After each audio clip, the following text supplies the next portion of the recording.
Fireside Chat features Pravin Desai in conversation with Anand Chothai. We'll be discussing emerging trends in technology. Pravin Desai is a co-founder and CEO at Impactive, and he's had his education at COEP and Symbiosis. Anand Chothai is a director, professional services partner, cybersecurity and resiliency at Kyndryl. He did his engineering at COEP and MS and MTM at Stevens Institute of Technology. Please welcome Pravin and Anand.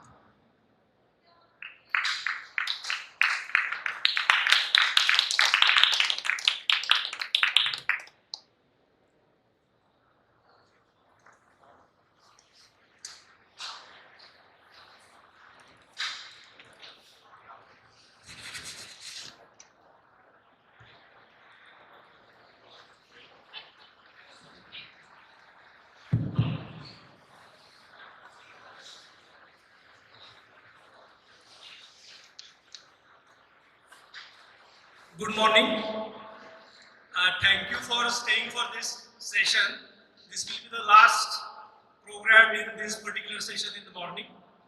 After listening to all the,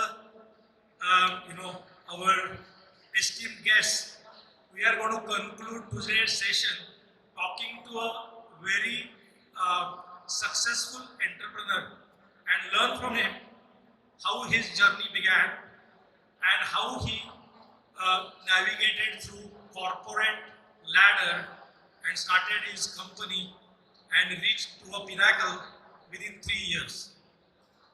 Please welcome Pravin Desai from New Jersey. Thank you, Anand. Thank you, Garje Marathi. So today, before we start talking to Pravin, we are going to watch a small video.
So as you can see, journey of Pravin Desai's career and the company. Pravin, why don't you tell us about your journey? Sure. Just to start, and again, we have a lot of youth audience, so while I'm Maharashtrian, we're going to stick to English, but Marathi मध्ये बोलेन. I grew up in the interior part of Maharashtra. I grew up in Kolhapur, later on Sawantwadi, and in fact, my primary education happened in a place called Dhamod, which is near a dam near Radhanagari, where we used to literally get a school that didn't have walls. But from there, all my subsequent, after my 10th, I studied in Pune, in SP College, and obviously, big chunk of that I was spent in COEP, electronics, telecommunications, followed by MBA in symbiosis. So that was mostly my childhood before I started my corporate journey. I just want to add something. He was actually in merit in 10th, 12th, and he was also gold medalist when he did his MBA. So great achievements. Talk to us about, how did you get on the entrepreneurial path? Was it always in the family, or how did you start it? No, not at all. We came from very typical Maharashtrian family, no entrepreneurial background. My mother has been very focused on education. She was very ambitious all along and said, "You got to study well, you got to do well." So I was a good student all the way, I would say. But that is the quality I think I imbibe. You got to be student all the time, all along your life. So when I started my corporate life, I was very lucky to have worked with some very good leaders. I worked in TechM, which was Mahindra British Telecom then. I worked in Cognizant. And in fact, my entrepreneurial journey somewhere started there because both these companies, they focused a lot on intrapreneurship. So essentially, they gave a lot of autonomy, a lot of empowerment to the employees. And what I did is, over the 22 years of my career, every 18th month, I changed my role within the company. I took on a different role, essentially exposing myself to different facets of corporate life, whether it is sales, whether it is marketing, P&L management, development, you name a thing, I did. And somewhere there, I started thinking like an entrepreneur. We all always walk along the life and we meet people and we get inspired. One of my role in Cognizant was I was a divisional CIO. And at the time, I organized an event very similar to what Garje Marathi is doing here. We call it NGT, and we invited entrepreneurs, successful venture capitalists, and internal folks. And they talked about upcoming technologies, two-day fest, and very similar to what pitch fest we had yesterday, Anand. A lot of people came and pitched ideas. And one thing I started realizing at the time is, hey, this is something that we can also do. We have the necessary experience and we have the necessary pedigree to be a successful entrepreneur. And more importantly, I was thinking about entrepreneurship at that time because I used to participate in Cognizant CSR. I was working in the Newark school area, introducing chess to the students there who were very deprived from various facilities. And what I felt is business can be a greatest platform for change. If you want to change society or if you want to move the needle in the society, the business can be a biggest enabler, I thought. And these two streams got me started thinking very seriously about entrepreneurship. So honestly, around 2016, 2017 is the first spark, and it took me some time to get it all together, but that's how it all started. So as you can see, it was, he actually took some time, got ready for taking this journey, and that is one of the reasons he told me that he was very successful. He was very methodical in starting his journey.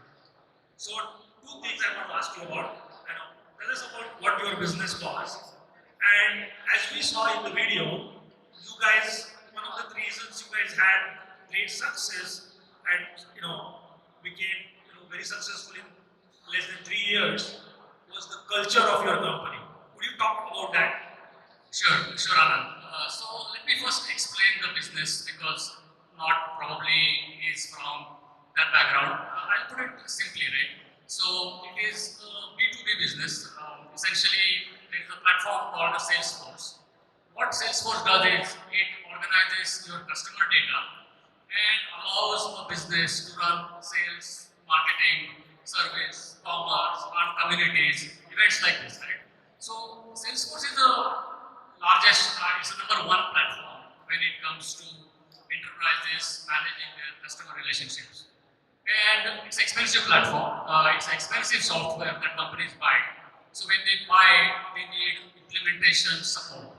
Not just by way of coding, but also by way of right advice. Because when the platform is expensive and you need to drive return on investment, you need to get a lot of things done right. So that our company does. We help clients achieve the return on investment on their Salesforce investment. So that was the primary business. Obviously, we do only Salesforce. A lot of companies do multiple technologies. Obviously, when you do services, it's very tempting because it's easy. You get a Salesforce person, you get a SAP person, you get a Java person when you run that business. We only focus on Salesforce. And that goes to our other question about culture. All the services business, right? Joshi sir said, a lot of businesses require capital. For us, the people is our capital. It's a huge people-intensive business. And when it comes to people, it's just not their technology skills, but their emotions, their everything. And that's where right from the beginning, we focused on the culture. In fact, we recruited our chief culture officer even before we recruited our technical people. And when we talk about culture, right, essentially, you're competing with every other company. There are Deloitte and Accentures who pay far better than us, much bigger companies. And in India, you know, if you want to attract talent, people want big brand name companies. So what we focused on is what is called mastery, autonomy, and purpose. So we only attracted people who are very focused on Salesforce. Salesforce has a cult-like culture. So we said, hey, you want to work on Salesforce, we will give you best of the projects. And by the way, we'll give you all the autonomy that you need to achieve excellence on the Salesforce. All your training is covered by company. You don't have to apply any special leaves if you want to get trained. And on top of it, we give them additional purpose. Dr. Ampe sir is here, he talked about giving back to the society. And we said, we can give good technology, we can pay them well, but if we can bind them with a purpose, we can create a lasting organization. So we declared that we are going to be a 1% organization right from the beginning. So 1% of our equity, 1% of our profit, 1% of the time, everybody, including me, all the way down, spends on giving back to them. I thought that acted as a glue. And the other thing we focus when it comes to culture, we focused on youth. The average age in our company is 25. Most of I literally call them kids, right? They're my son's age. And what happens is, technology is a great leveler. When you get youth, these are technically sharp kids, and you provide them with an opportunity, you'll be surprised the kind of result. So we have got these youth, young kids with 1 or 2 years of experience, doing things better than 10 years experience. And last but not the least, while we do all of this, end of the day, people join startups for wealth. So we wanted to make sure that we distribute wealth. It is not only made by founders. So we are a 150-member company. Last 20 were the ones who joined recently. But out of the remaining 120, 130, 80% of the employees who will benefit from our exit. So essentially, it's getting the right talent, giving them the autonomy, tying them with a purpose, and also making them part of the wealth building process. I think that was the best thing that could have happened with the company. So reflecting on your journey, everything looks greener now that you have exited. What were your key learnings? Well, honestly, it looks greener now. It is not that way, right? I want to be very honest, at least with this crowd, right? Especially where there are a lot of entrepreneurs, a lot of budding entrepreneurs, and a lot of people who are looking for ideas. So there are quite a few learnings, right? One is, in this journey, many times your assumptions can go wrong. You start with an idea, You start with a set of models, and in no time you start things can go wrong. So I think a lot of my biggest learning is you got to spend a lot of time doing the homework. I spent literally 3 years doing the homework, and that was a lot of time. So much so that a lot of people thought it's analysis paralysis, right? But the whole idea is to be an entrepreneur. You can't be just technologist. You can't be a general manager. You have to have multiple skills. You have to be very ambidextrous. Either you have those skills, or you need to have your partner have those skills. You can't recruit all those skills. So that was one of the learnings. Do your homework and be ambidextrous. Second is when you are doing technology business, especially in the US, where you are looking at exit at a certain point. You're not doing this for lifestyle. You got to have that clarity all the time. You are obviously building a good brand, but you are also trying to be attractive to somebody. I think that's something that you got to be remembering all the time. Apart from this, I know we had a lot of stalwarts who spoke earlier, and I'm not going to repeat some of their learnings. But one thing I didn't hear anybody saying, and I would want everyone to really focus on that. When you are on this journey, you got to really take care of yourself. Right? I mean, most of the entrepreneurs I see, they are so passionate about stuff, they many times ignore their health, both physical and mental. And I would say the biggest learning is you got to focus on your health, because only when you are healthy, you can make the sound decisions. You can take the pressure that comes with entrepreneurship. And last but not the least is the family. I think Mr. Patil talked about it. This is the thing that is worth to achieve if you don't have your health or if you don't have your family. So you got to take your family alongside. I heard a Dr. Update yesterday, and I was like, the fact that he did it, but his spouse did it, his kids are doing it, their daughter-in-law is doing it. Getting family enrolled into the process, getting them part of the process, and getting them to back you becomes a very, very key learning, very, very important. For me, I must say I was very lucky and fortunate. My wife who is here, we are from the same college, so we are more friends than spouse, I would say. So she always backed me. She gave me that space because you got to be very singularly focused to make this happen. You can't be distracted. So I'm very lucky that my wife supported me. My son, who is also here, I never had to worry about what a lot of parents of the kids who are at the teenager younger age has to worry. So family is very, very important. Those are some of the learnings I would say. So as you can see, he's a very political leader. His wife is here, so he has to say something about his wife. So, I mean, now that you are successfully exited, are you planning to retire, or what are your plans forward? No retirement. Definitely, as a part of the agreement, I'm supposed to work for a couple of more years. But more importantly, I think attending this Garje Marathi conference last 2 days, and I'm thankful to you and Mr. Anand Ganuji, he is, for giving me this opportunity to be here. I had read his book and it was very inspiring. But more importantly, being here, listening to Dr. Amte, Joshi sir, Chaudhary sir, my very good friend, who is here. When you look at these people, the kind of selfless work they do, you feel that look, the learning that I am taking away, जेव्हा तुमच्या गरजा कमी असतात, तेव्हा तुम्ही समाजासाठी काहीतरी करू शकता. समाजासाठी काय करायची जी एनर्जी असते, ज्या आयडिया येतात त्या तुम्हाला येतात. त्यामुळे so my promise or my next step is to pursue that path wherein I would like to give back, pay it forward in whichever way, to the next generation or to the roots which made me what I am. Obviously, like I said, I do a lot of homework. So at this point, I've been talking to a lot of people, picking their brains, picking their ideas, and I'm sure I will find the right way to give back. That's what I'm doing. So, last question. How did you like the summit? I know that you just got connected with GMG. So, what are your thoughts about this summit? And couple of things you would like to tell the entrepreneurs who are trying to get into their ventures. Perfect. So, obviously, great platform. What I liked most about this platform is it is not much of intervention. You created a platform and you are letting everyone explore and reach out. I think that's the biggest thing that will make this platform grow multifold.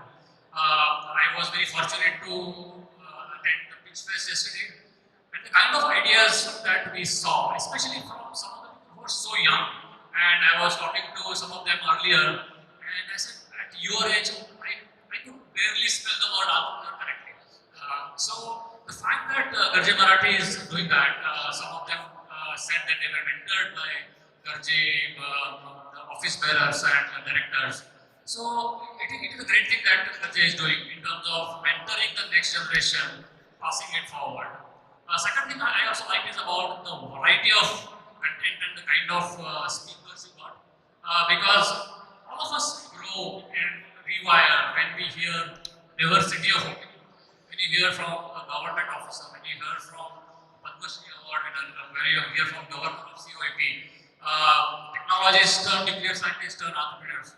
It really inspires, it really energizes everyone. And I'm sure each of us are walking back with a lot of ideas, a lot of new friends, and a lot of connections that will multifold in time to come. So again, thank you so much. I know there's a lot of work that has gone in, a lot of volunteer hours, a lot of planning. So thank you so much, everyone who is associated with it.